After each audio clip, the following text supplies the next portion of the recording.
This is the brand new BMW X5, and it's got a heck of a challenge on its hands.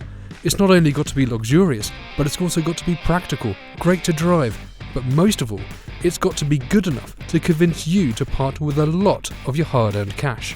Prices start from £57,000, but note the emphasis on from. This car has a massive options list, and some of the most enviable technology and premium finishes are only available as optional extras. So let's get the obvious out of the way. This is a big, beautiful, premium vehicle. I mean, everything's really well laid out, everything looks really swish, but you've got to be a bit careful because there's just so many options. For instance, these seats, the comfort seats, are optional extras. The glass on top of these elements is an extra 550 quid.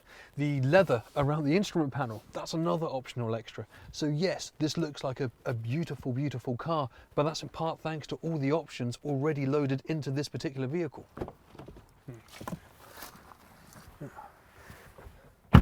So this car does sit quite high up. I'm 6 foot and that was quite easy to get into, grab handles if you need it.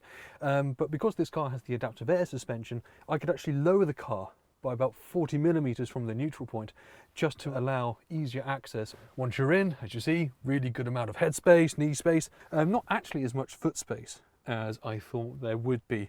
But you know, it's still all right. I'd still be very comfortable on a long journey. In terms of the middle seat, it's like almost every other UK car in the market.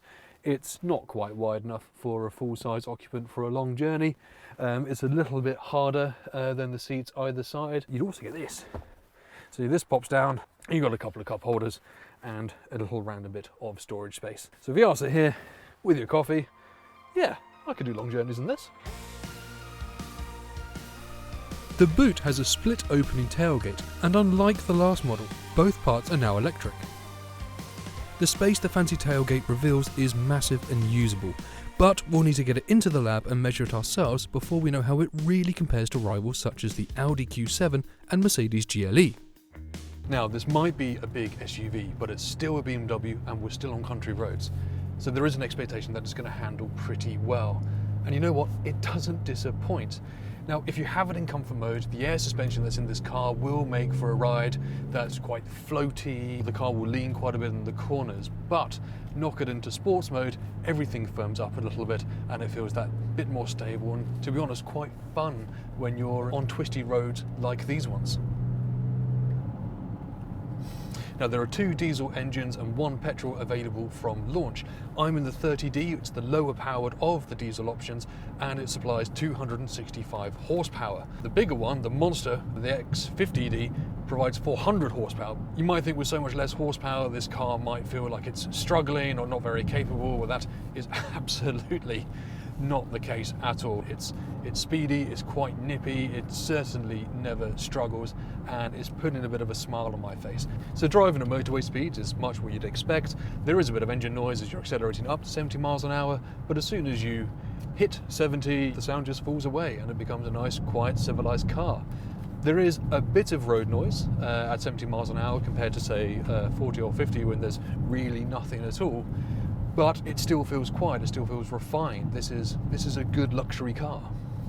Now, this car also has adaptive cruise control. Unlike regular cruise control, it actually keeps an eye on the road ahead of you, and if the car in front of you slows down, you'll slow down with it. You can just set the gap between you and the car in front.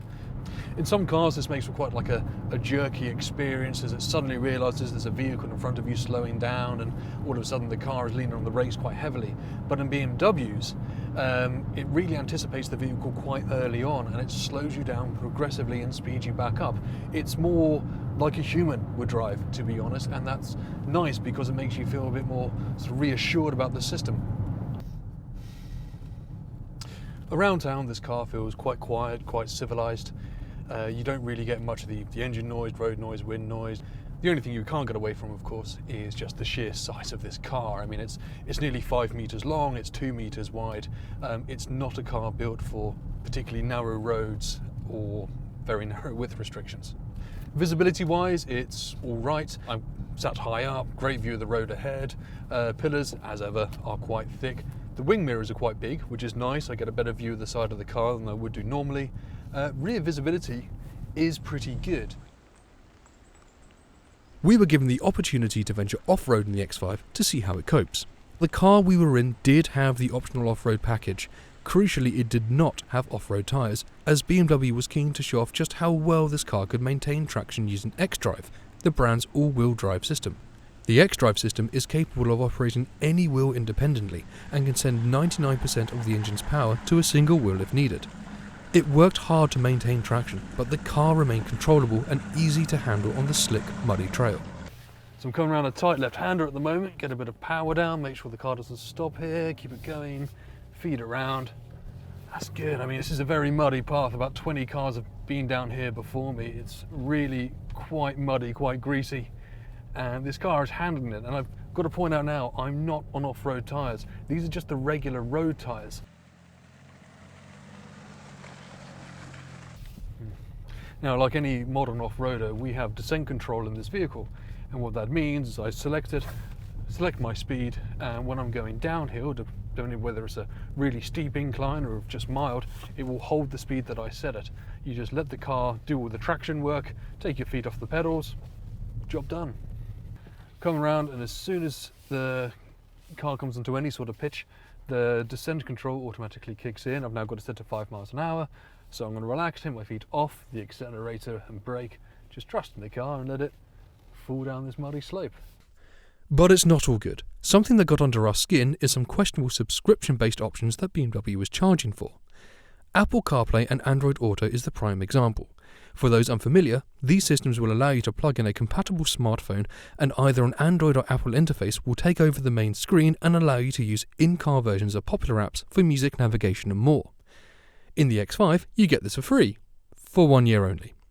Then if you want to keep it, you have to pay, either £89 for 1 year or close to £300 to get it permanently.